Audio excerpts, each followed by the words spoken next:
আসসালামু আলাইকুম গাইস, সবাই কেমন আছেন? আশা করি অনেক ভালো আছেন। আলহামদুলিল্লাহ, আমরা অনেক ভালো আছি।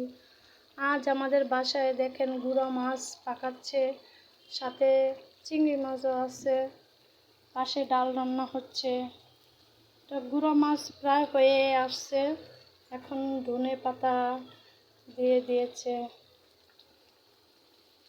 যে ডাল, মশারি ডাল, সাথে টমেটো দিয়েছে।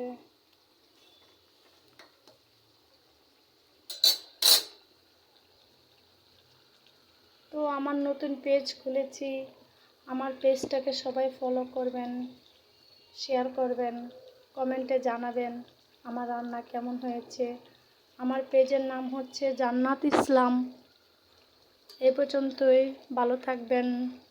আসসালামু আলাইকুম।